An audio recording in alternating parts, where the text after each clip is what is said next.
Welcome back to Honestly, I'm Fine, the podcast where the title is both a lie and a legally protected emotional support phrase. I was originally going to sit down and tell you all these cute little sign stories that I have, talk about feathers and finding coins and angel numbers and dreams and all of these weirdly timed birds, something about lights flickering, the way the universe might have hired a drunk electrician.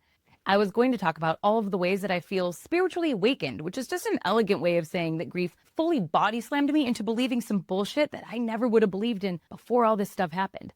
I had a whole vibe planned out, soft, reflective, maybe a little mystical, like, here's how I know that our people are still with us. I was going to go very tender, maybe flip some tarot cards, but don't interrupt me while I'm communicating with the dead while also checking my analytics.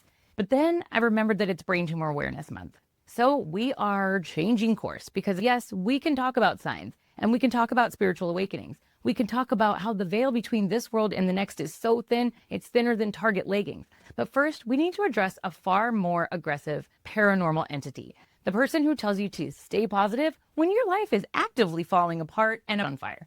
And listen, I know that people mean well.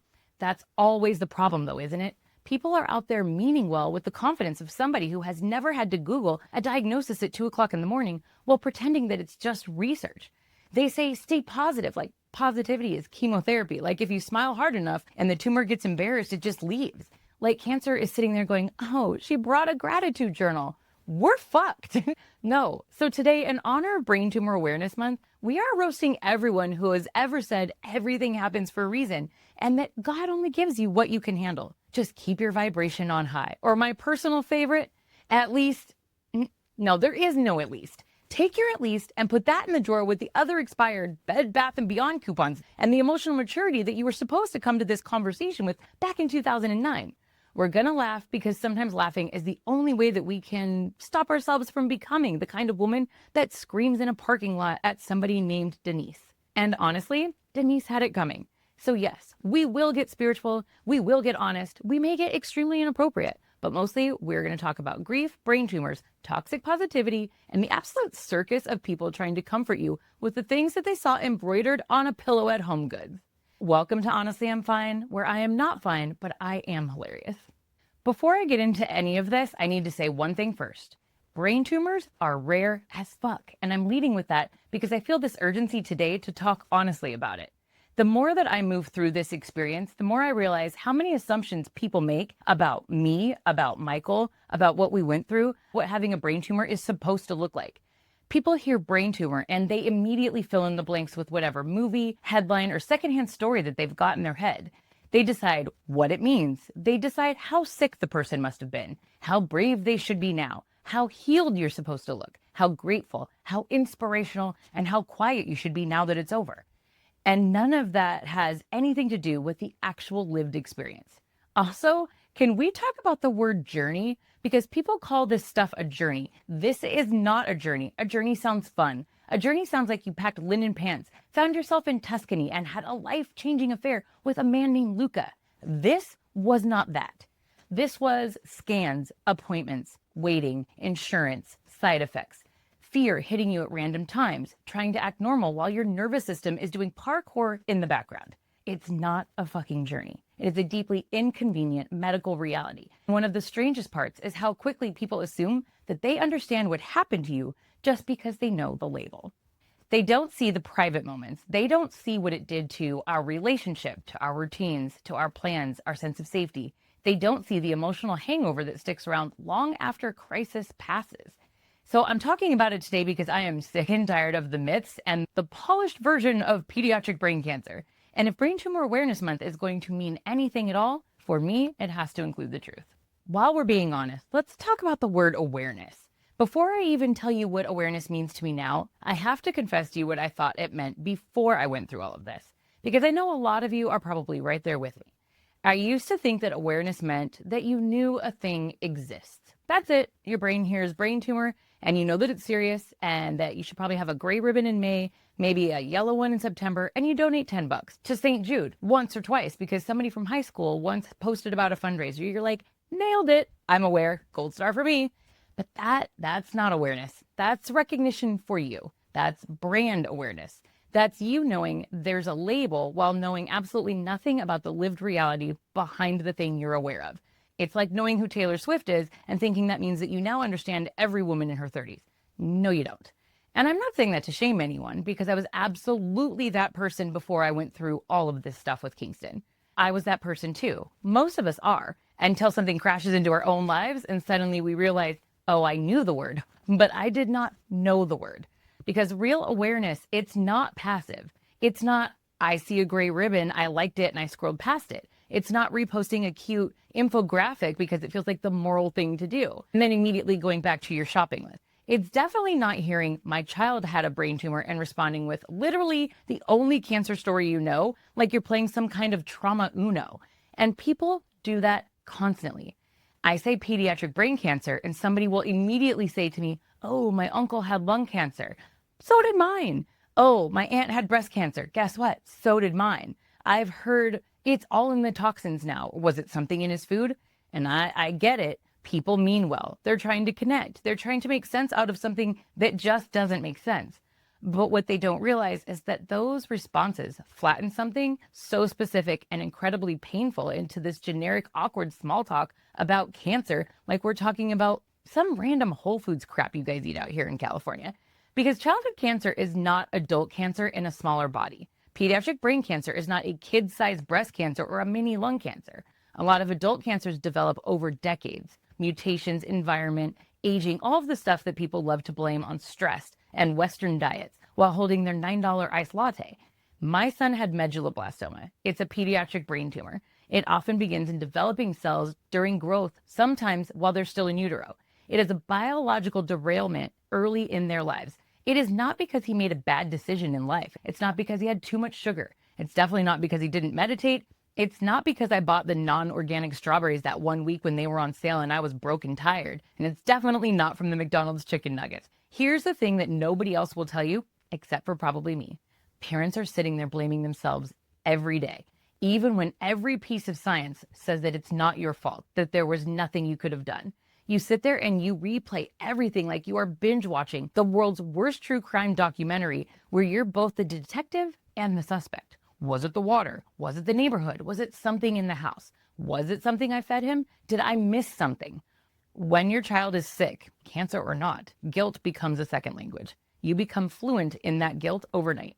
So when people casually toss around their theories about food chemicals, or they're going to make food great in America again, and then we won't have cancer after my son just died from it, what they think is hopeful actually feels incredibly cruel. Because what does that mean for the families that have already lived through it and lost their kids? What does it mean for the child in treatment right now? For the parents waiting for scan results this month?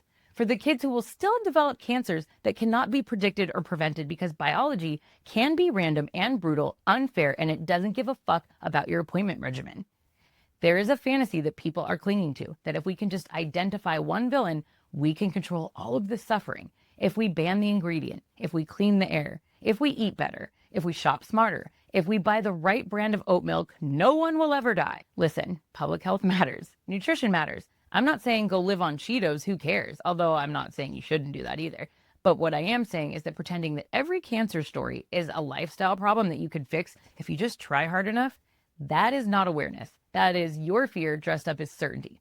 What it does is it comforts healthy people to believe that tragedy is avoidable if you make all of the right choices, because then they don't have to imagine that this could happen to them.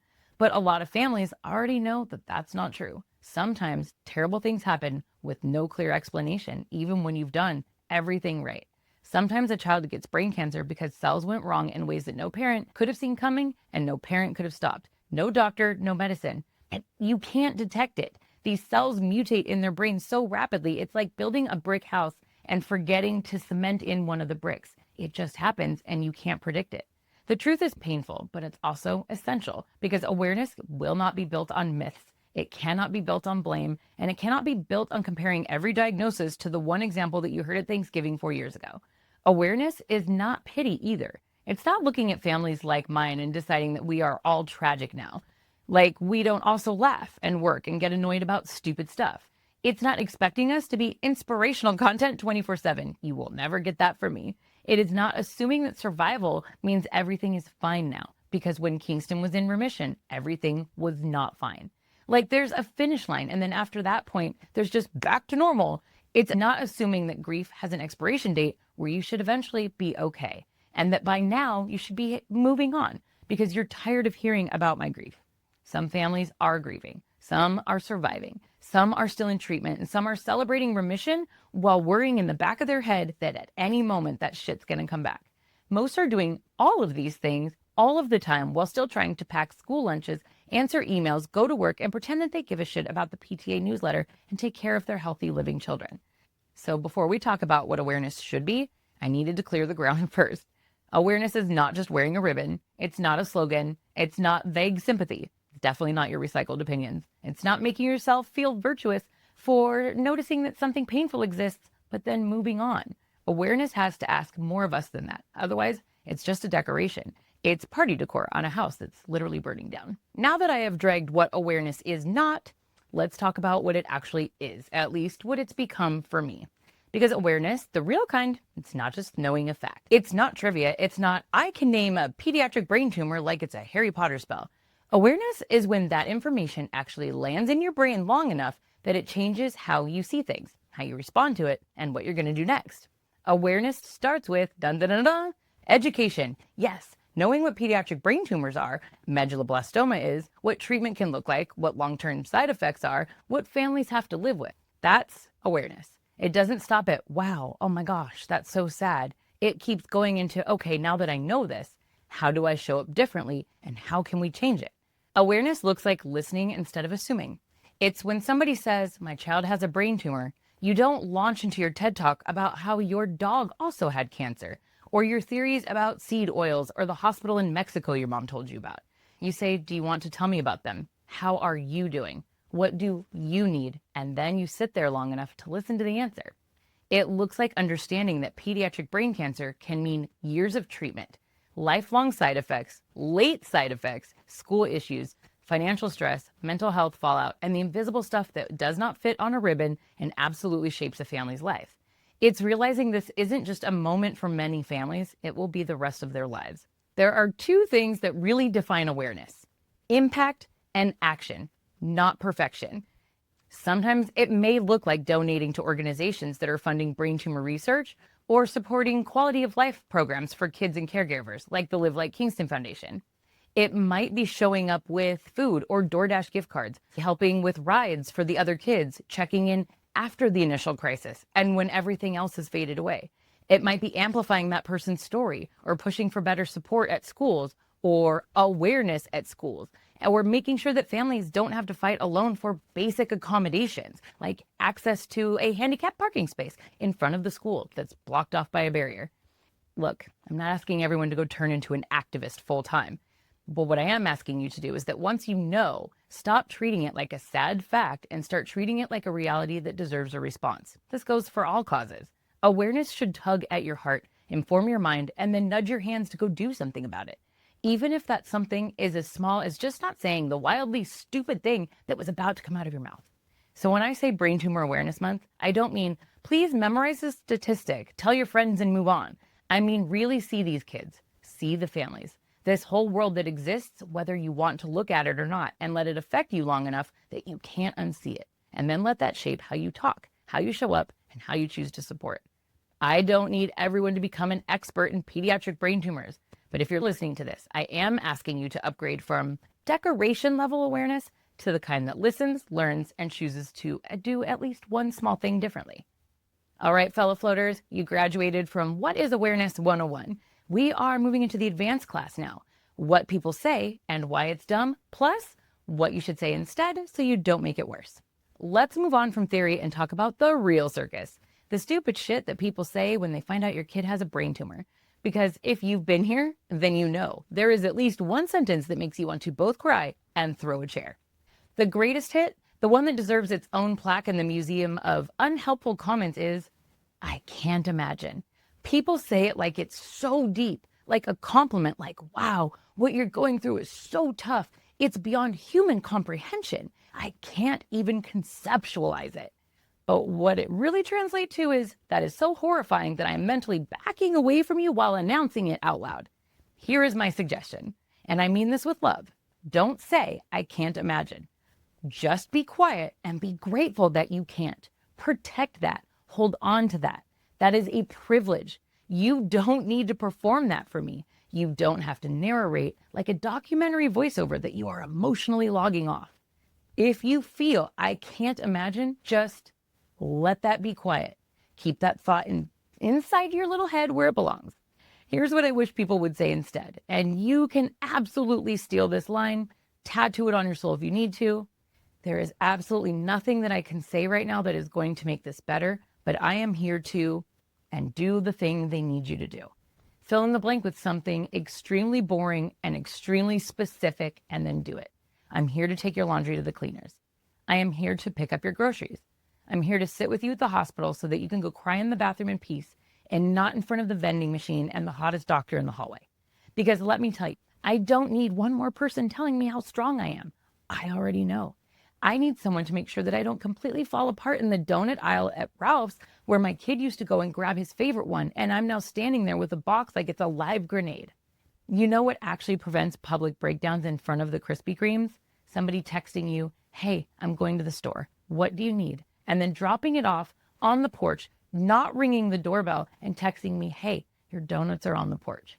Don't make us feel like we have to host you or entertain you and reassure you that we're okay.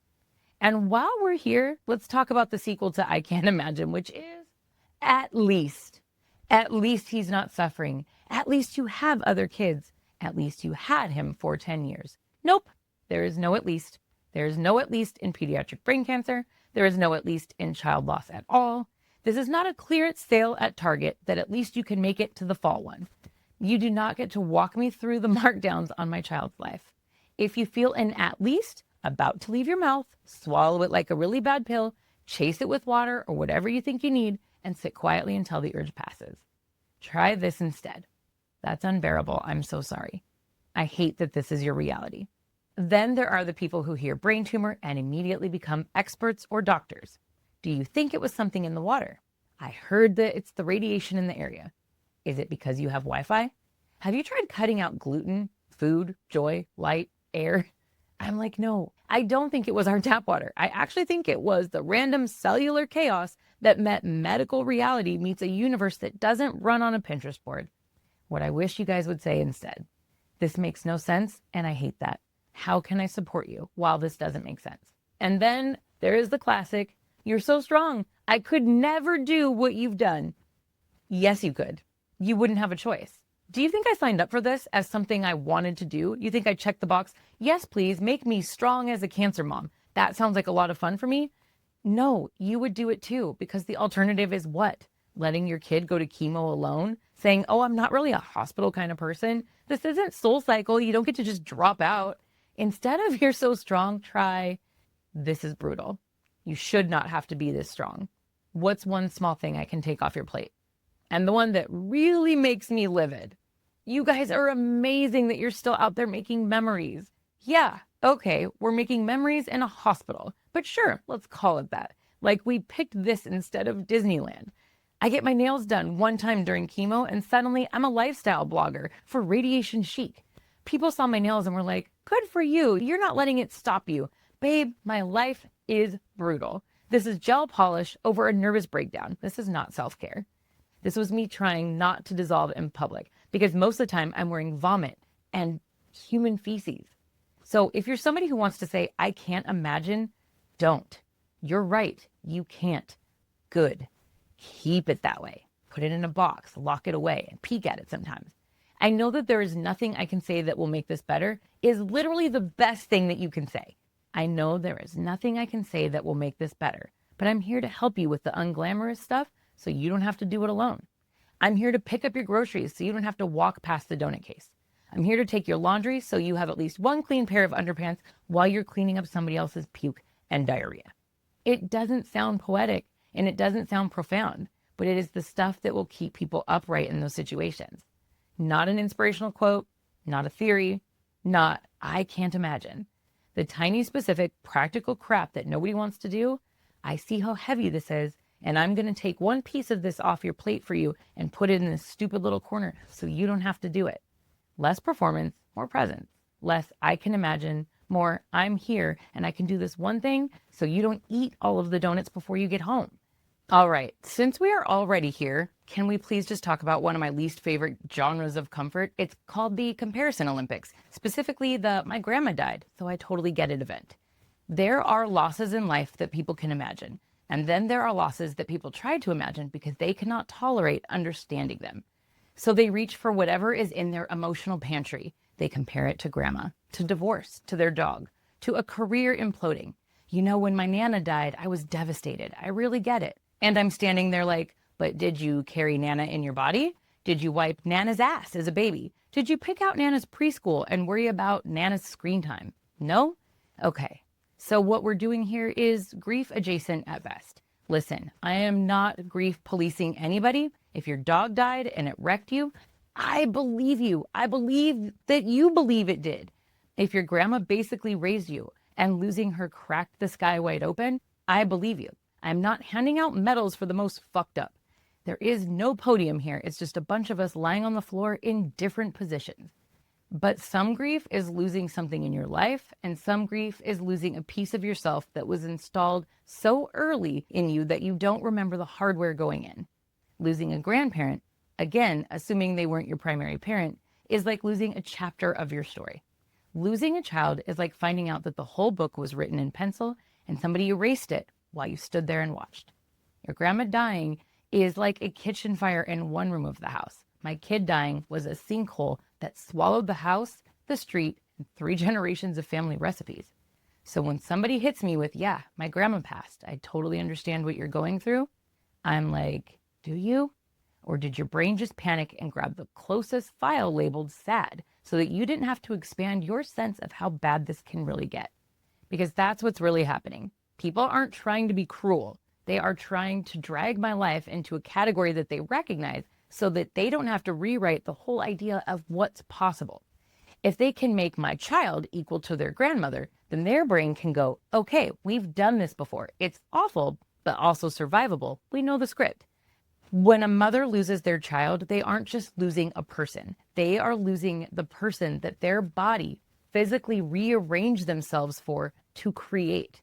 They have literally lost the center of gravity. The floor is gone. It's not my pain is bigger than yours. It's we're not even in the same kind of physics. Losing your grandma is not the same as losing a child. Losing your dog is not the same as me losing my son. Losing your job is also not the same. I don't even have to explain that one. All of it may be tragic and painful. Valid, yes. Same category? No, never.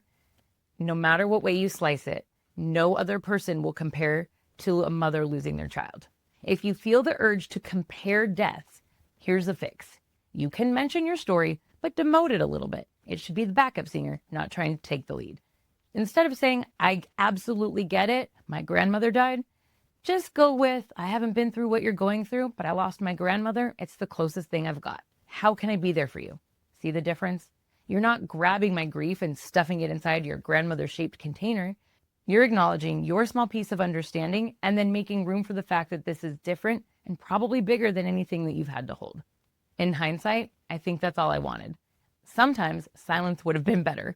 I'm not looking for perfection, just a little bit of humility. And I know other parents in my position feel the exact same way. And because I apparently can't end an episode without addressing petty bitches on social media, we're going to talk about this too. This is my favorite part. Last week, I shared something that happened to my 9-year-old daughter at school. Another kid told her that she was spoiled, that she gets to have everything she wants whenever she wants because her brother died, and that it was not fair. Imagine being 9 and already carrying the kind of grief that most adults cannot even look at, and then being told that you cashed it in for some prizes. Like she went to the Cosmic Rewards program and chose a Make-A-Wish trip over a live brother and a non-broken mom and not having PTSD from literally holding his hand as he took his last breath. She was 8. I posted that the kid was a jerk because they were. They weren't evil beyond redemption, but absolutely a jerk in that moment. And instead of people saying, whoa, brutal, or nothing at all, some of you climbed out of the troll swamp to explain my own life to me. You're just milking it. She gets whatever she wants because of this situation. My parents never let me act like that. Or their parents didn't teach them about death. They must not understand loss. At 8 years old, you know what death is. And my personal favorite flavor of stupid, the ones that decided that I was making all kinds of money as his caregiver, and that was not fair. There was this fantasy that I was out here being Scrooge McDuckling, jumping into piles of gold made out of state benefits while my child died. To the person who thought that, I will trade you. You can have the caregiver paycheck and the hospital life and the trauma and the PTSD, and then your kid can die. And mine will be alive, and I will make your salary, because here's the thing. He's gone, and now I have neither. No son, no caregiver pay, just memories and a body full of his cells and a stack of paperwork with his name on it and an end date. That's what I'm sitting with while you're in the comments diagnosing my parenting from your couch. I am not mad at the way y'all think. I'm not sitting here secretly plotting revenge in the DMs, saying it out loud. I'm here to make it known that when you judge me, when you project your made-up story into my family, you're not just doing it to me. You're doing it to every family like mine, and every parent who has had to sit in that hospital chair, every sibling who has had to watch a sibling disappear and then gone back to school a week later where other kids say wild, thoughtless shit. And heaven forbid you ever have to sit in this seat. Truly, I hope you never have to join this club. But if you do, you will look back at the version of you that left those comments and you will want to crawl out of your own skin. I just got goosebumps when I said that. So as we land this episode, here's my invitation, especially with Brain Tumor Awareness Month coming up in May. If you're going to look at families like mine, look with a little more imagination and a lot more humility. Don't compare your grandma. Don't weaponize at least. And don't decide my kid's death is a personality flaw in my daughter or a hustle on my end. Say less, do more. If you don't know what to say that. And then offer something small and real. And if your only contribution is judgment, projections, and troll comments, you are always allowed to do the bravest, most awareness-building thing of all, and it is to shut the hell up. That's what awareness looks like from right here. We're not wearing ribbons. We're not posting slogans. This is not perfect. It's just one less piece of dumb shit said to the next grieving family.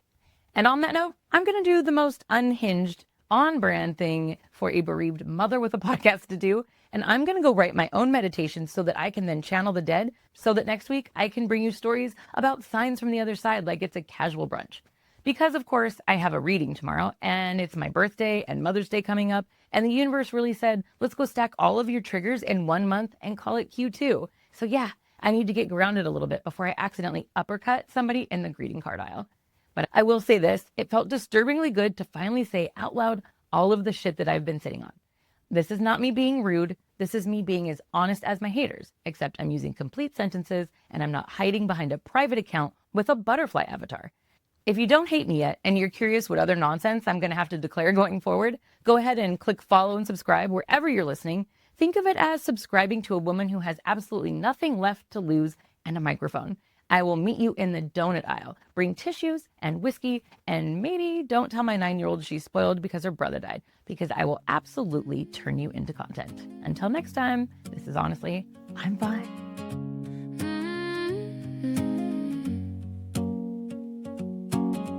Kitchen window 2:30.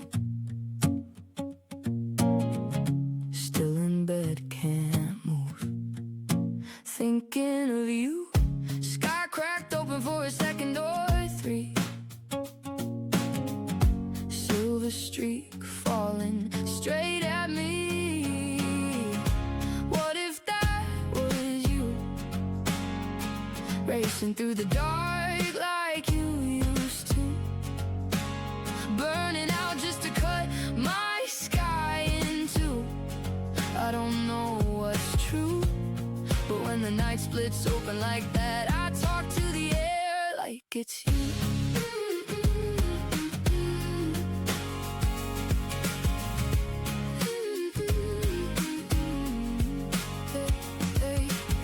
Radio humming our old song low. Red light rain on the windshield glow. Then out of nowhere, same bright scar right over your seat in the car. What if that was you? Racing through the dark like you used to. Burning out just to cut my sky in two. I don't know what's true, but when the night splits open like that, I talk to the air like it's you. Like it's you. Maybe it's science, maybe it's